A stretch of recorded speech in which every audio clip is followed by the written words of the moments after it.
stessa ballerina t'ho seguita stamattina lungo un fiume dominato dal via vai.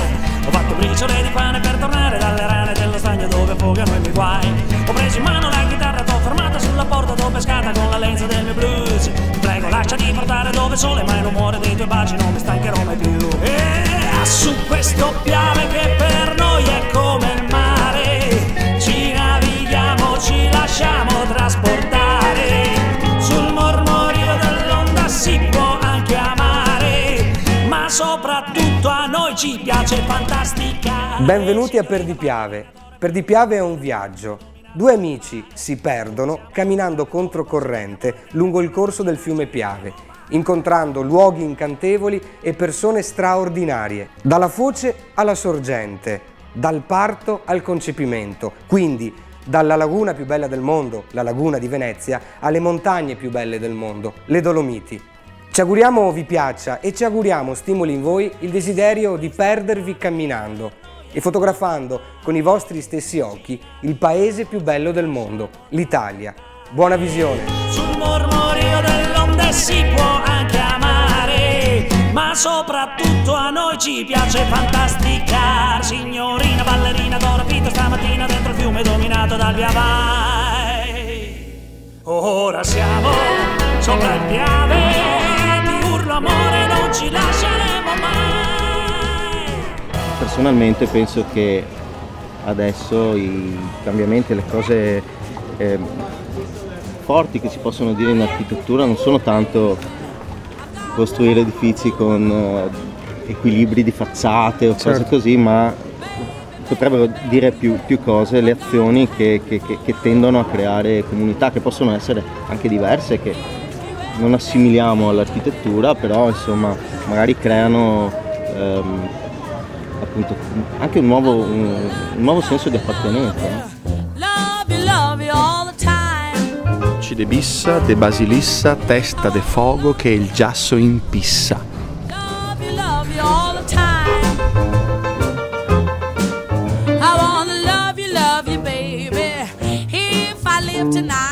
Sì, allora ancora più davanti alla scuola della Misericordia adesso Tony naturalmente continua nel suo fluire e ci racconta un po' di cose su questo clamoroso monumento barra tempio sacro della pallacanestro. No, ho sbagliato. È sbagliato, no, perché se devi dire pallacanestro. Vabbè. Ripeti, via. Lo facciamo. Vai. Allora, ancora qui davanti alla scuola della Misericordia con Antonio che continua a fluitare su queste cose e ci racconta con maestria questa cosa fantastica. Esagerato.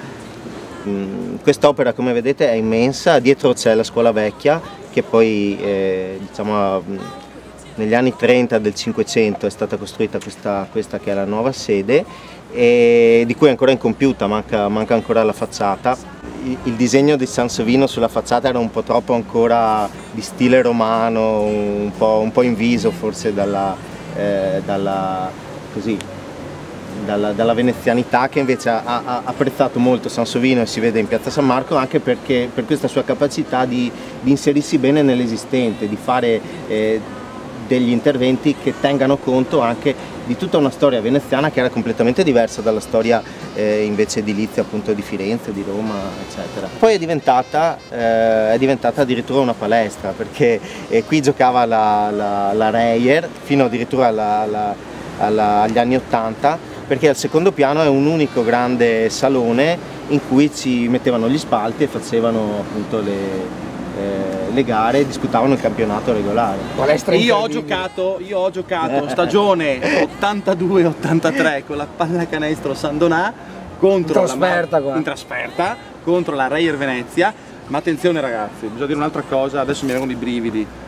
Allora, campionato italiano di pallacanestro, annata 41-42, pallacanestro Reyer Venezia batte pallacanestro Mussolini Parioli Roma e si aggiudica il trofeo di campione d'Italia in questa scuola. Ale. E ci abbracciamo. Grandi ragazzi. Andiamo a Rialto, col traghetto, una gondola.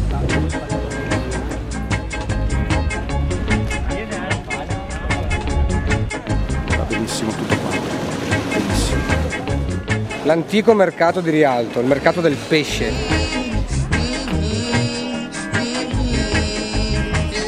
Allora, questo è il campo del Banco Giro. Perché del Banco Giro? Perché Venezia nel 500, che era una specie di Wall Street finanziaria e commerciale, che utilizzava titoli di credito, per cui assegni, cambiali, eccetera, da qua organizzavano le grandi spedizioni commerciali, quindi utilizzavano appunto titoli di credito perché non avevano il contante per finanziare subito le spedizioni, per cui da qui giravano appunto in questi banchetti utilizzando titoli di credito, assegni, eccetera. Quindi ecco il motivo del campo del Banco Giro. Siamo nel cuore della città, perché prima Torcello, poi Malamocco e poi questa è la zona della prima occupazione, quando Venezia diventa Venezia, Rivo Alto, perché era ovviamente un'isola leggermente più alta rispetto alle altre, quindi era più facilmente urbanizzabile, no? E quindi hanno costruito i palazzi che vediamo adesso.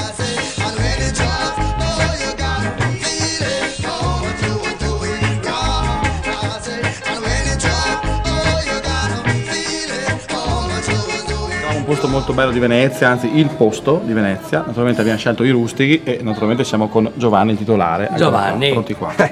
Ne sa Eccolo qua, che ne sa pacchi di vino. Giovanni, dove siamo Giovanni? Area San Marco, piedi del Ponte di Rialto, Corte del Tentò. il Pampiuma è nato su un prodotto che faceva mio padre nel 1951, che era un panificatore. Che allora c'era il pane comune e poi c'era il pane famosi leggero, montasù, le spaccate, no? Sì, esatto. Allora, per dar valore a questo prodotto all'olio d'oliva leggerissimo, era Pampiuma all'olio d'oliva. E nel tempo ho recuperato questo nome che è stato lì. Quindi nasce da suo padre, diciamo, no, l'intuizione? L'intuizione del prodotto, perché ovviamente. Hai ripescato il nome. E ho ripescato il prodotto e il nome, il Pampiuma, perché è arte bianca. Il Pampiuma è come la Nutella per la Ferrari.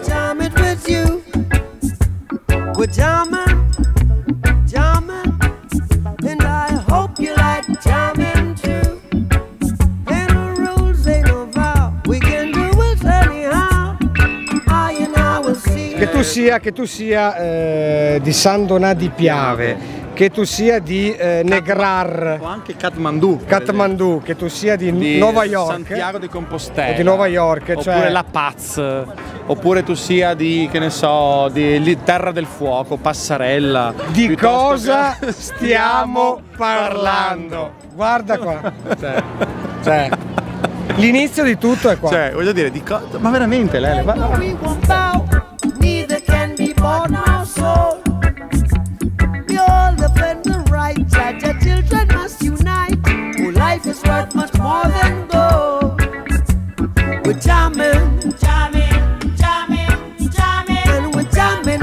Allora, perché si dice mi bevo un'ombra?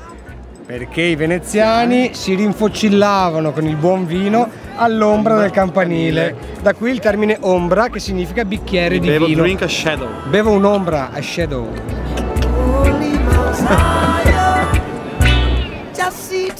Allora, in teoria, questa è alle tue spalle, Claudio, è vabbè, dopo la riprenderai, eventualmente la biblioteca sansoviniana, giusto? Sarebbe quella Marciana, la Marciana, fatta da Sansovino.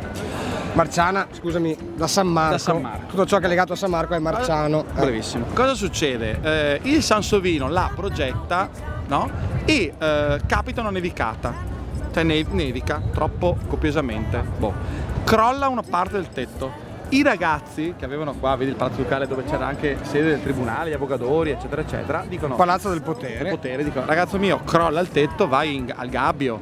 Considera che Sansovino era come un po' Renzo Piano d'allora.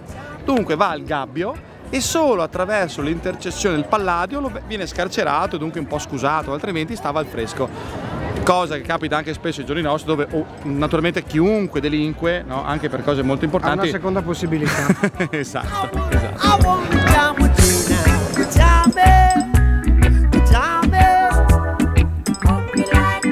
Allora, questa è l'area delimitata dalle due colonne, ok? Dove c'è il Leone di San Marco, che è il simbolo della Serenissima, la biblioteca marciana di Sansovino, il Palazzo Ducale, è detta la Piazzetta, che ovviamente è adiacente a Piazza San Marco, è la Piazzetta, dove c'è il cuore pulsante del potere veneziano.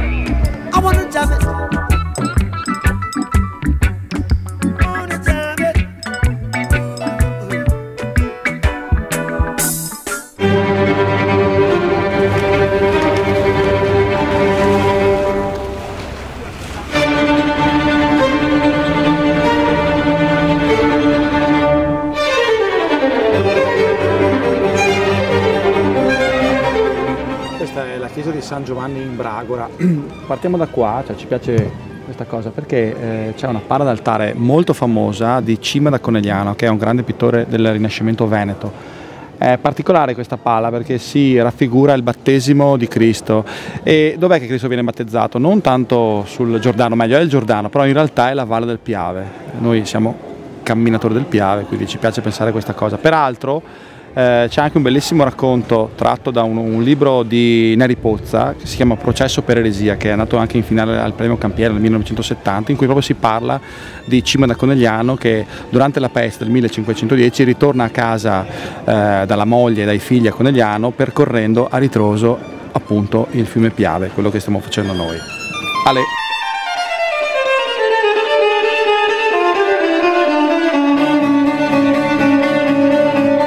È stato battezzato il buon Vivaldi. Antonio Vivaldi. Il prete rosso. Chiesa. Sì. Sì.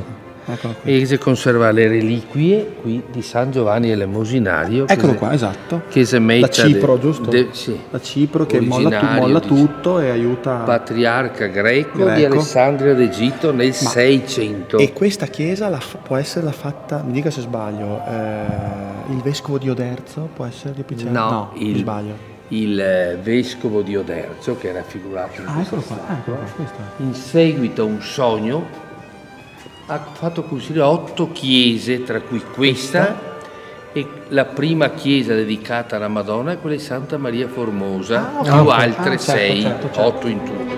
L'inverno in cielo, qua a Laguna, si forma quella linea lì. Quindi vuol dire che questo caratterizza la stagionalità del battesimo di Cristo, anche no? Quello, sì, e quindi Dio... E l'autore coglie questo elemento naturalistico per dividere la tavola, perché è una tavola in legno, per dividere la tavola in due, la parte superiore e la parte inferiore. La parte superiore rappresenta il mistero di Dio, che nessuno ha mai visto, quindi è avvolto nella nubi. La parte inferiore il mistero dell'uomo. Gesù, vero Dio e vero uomo, Gesù luce del mondo.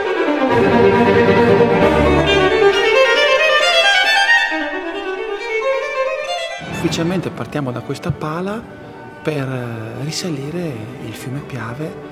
Naturalmente ci sono molti spunti simbolici di questo nostro viaggio e quindi voglio dire, da qua qui tutto arrivava. Arrivava l'arte, arrivavano i legnami, sì. E c'erano queste grandi intelligenze artistiche.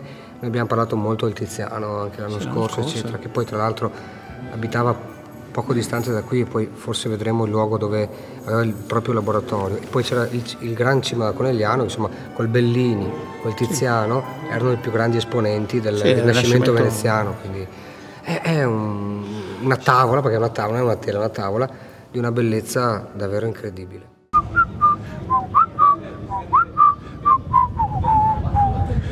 Allora, una grande opera, insomma, è la primavera questa, no? Allora, le 4 solo questa, no? Le 4 non so. Anche l'estate è bella, è molto aggressiva. Adesso non me la ricordo l'estate. Le 4 stagioni le scritte questo omino qua, che lui poi è stato educato, no? È diventato un prete, il prete rosso, anche dal colore dei capelli. Tra l'altro il tipo, che poi è morto non in Italia ma all'estero, figlio di un musicista di San Marco, perché era figlio tra virgolette d'arte. La cosa interessante purtroppo per lui è che è stato completamente dimenticato, cioè Vivaldi è morto in disgrazia, totale, senza un centesimo, spesso come tutti i grandi, senza un cent tra i pantaloni, e poi molto in ritardo, già fino all'800, hanno riscoperto queste melodie incredibili. Certo. La cosa bella e interessante è che era un abitante di Castello, perché Castello alla fine è un sestriere un po' meno conosciuto. Sì. Non sappiamo bene perché alla fine era il cuore storico di Venezia. Tra l'altro abbiamo visto, no, cosa dici? Cavolo, Vivarini, Palmagiovane, Cima. Adesso Claudio ha un po' di fame, quindi mangiamo un tramezzino. Un tramezzino perché giustamente dobbiamo nutrirci degli alimenti autoctoni. Stiamo proprio liquefatti da sto sole, sta canicola che picchia sulla coppa come... Se fate un giro da queste parti qua, ragneck, no? Coppa rossa, sai, una volta, collo rosso, no? Se fate un giro da queste parti qua, fatevi un tramezzino, fatevi un'ombra di bianco fresco, fermo. E guardatevi queste cose qua perché meritano davvero a manetta. Che di battezza. You ain't nothing but a hound dog. You're crying all the time. You ain't nothing but a hound dog. Crying all the time. Well, you ain't never caught a rabbit and you ain't no friend of mine. Well, they said you was high class. Well, that was just a lie. Yeah, they said you was high class. Well, that was just a lie. Yeah, you ain't never caught a rabbit and you ain't no friend of mine. C'è uno squero tipico dove si producevano insomma da sempre le imbarcazioni veneziane. Maestri d'ascia. La cosa interessante è che se guardate com'è costituito lo squero, cioè l'officina e il laboratorio di produzione, è ligneo, no? E ha quelle tipiche decorazioni lignee di derivazione montana, perché i primi grandi maestri d'ascia che poi producevano le barche per Venezia arrivavano dal Cadore, quindi portavano, oltre che l'abilità nel produrre e tagliare il legname, anche le proprie tradizioni, per cui i primi squeri erano di gente proveniente dalle montagne, dal Cadore, e quindi facevano quel percorso di cui parliamo molto spesso, che dalle montagne, dalle Dolomiti Bellunesi, scendevano e arrivavano in laguna lungo il Piave per poi portare non solo il legname e prodotti, ma anche le proprie capacità artigianali e artistiche, come nel caso degli artigiani, i maestri d'ascia degli squeri veneziani. Siamo esattamente a 20 metri dalle fondamenta nuove, ma dove era il grosso dell'arrivo mercantile che arrivava dal Piave, quindi passando per il fiume, San Donà il Taglio, quindi la Piave Vecchia, poi Laguna, Trenati dei Cavalli, arrivando proprio in questa zona dove scaricavano il legname in Sacca della Misericordia, che è poco più avanti, e da qua partiva tutto l'approvvigionamento, il materiale per edificare questa città unica al mondo. Allora, fondamenta nuove, si apre la laguna qua dietro, alla nostra sinistra c'è l'Arsenale, la più grande industria europea per centinaia di anni, no? Che ovviamente utilizzava i legnami provenienti dal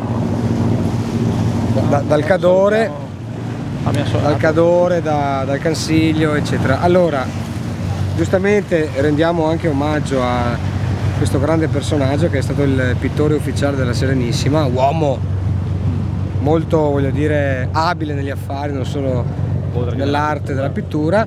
Abitava poco più avanti, qua c'è il suo laboratorio, dove alla nostra destra, e scelse proprio questa zona come abitazione, come laboratorio, come scuola e casa, perché nelle giornate terse poteva vedere le proprie montagne. Quando c'è una bella giornata senza umidità come oggi, perché siamo a livelli altissimi, però si vedono ovviamente le prealpi venete, nella fattispecie le Marmarole, che sono presenti in tantissimi fondali del Tiziano, il buon Tiziano. Ecco.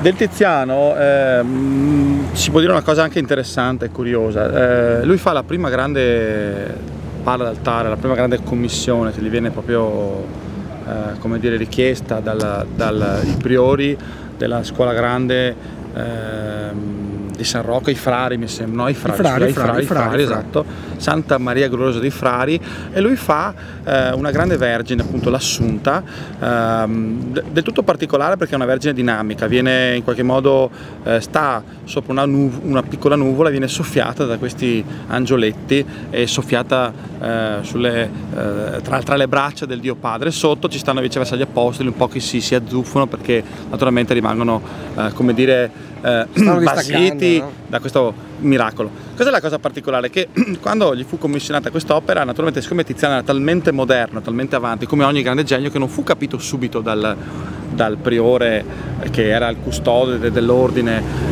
della Chiesa Grande dei Frari, e dunque addirittura dice: ma come dire, cos'è sta roba qua, cosa avevi fatto? Non erano neanche molto abituati, perché loro venivano dal Bellini, sicché per intercessione dell'ambasciatore di Carlo V, quando mi ha detto: senti, guarda, se non lo pigli tu, lo piglia Carlo V, quindi secondo me è una cosa di valore. Alla fine l'opera fu accettata, oggi è un capolavoro come dire clamoroso della pittura di Venezia, mi sembra sia la prima decade del 1500. Da lì poi da quest'opera Tiziano ascende, tutta la sua grande carriera di pittore ufficiale della Serenissima ma non solo della Serenissima, ma delle grandi corti europee, quindi Carlo V, i papi, Ferrara, eccetera eccetera. Da lì.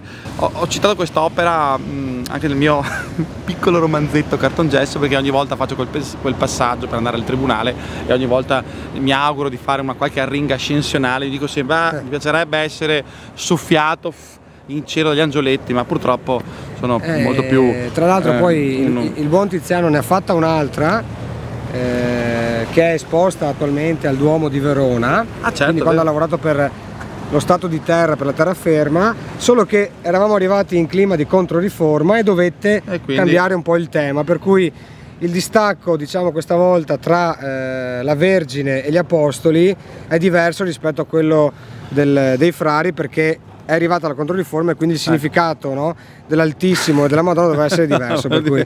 No, scusami, posso dirla, nel senso che la grandezza nostra qual è? Che noi parliamo di tutto. Sì, ma Verona... ma con ma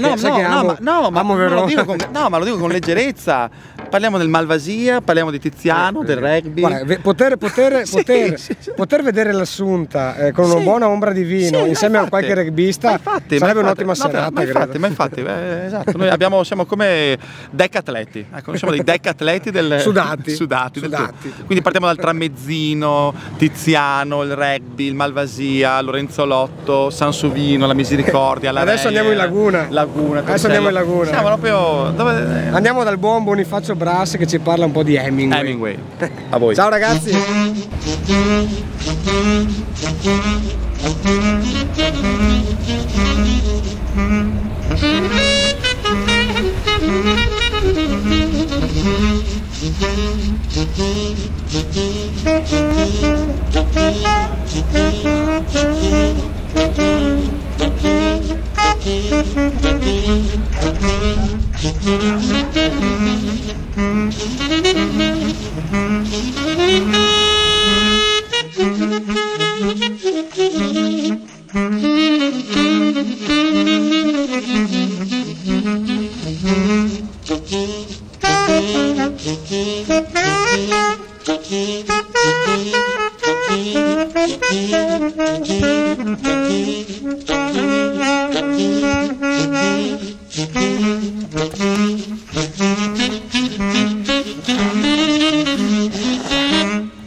E il nonno era molto amico di Hemingway, quindi appunto lo ascoltava come barman e così, e mi sono detto venga a Torcello, le faccio vedere un posto un po' particolare.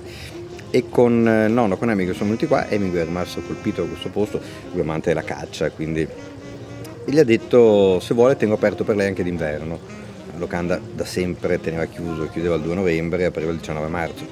E nel 48 fu l'unico anno, fino a che non sono arrivato io ovviamente, in cui la locanda tenne aperto d'inverno, perché Hemingway andava in caccia in laguna, ci sono le foto, insomma, quelle ormai abbastanza famose, in cui si vede Hemingway in barca qua davanti col sandalo e lo stropone che andava a caccia di anatre qua in laguna.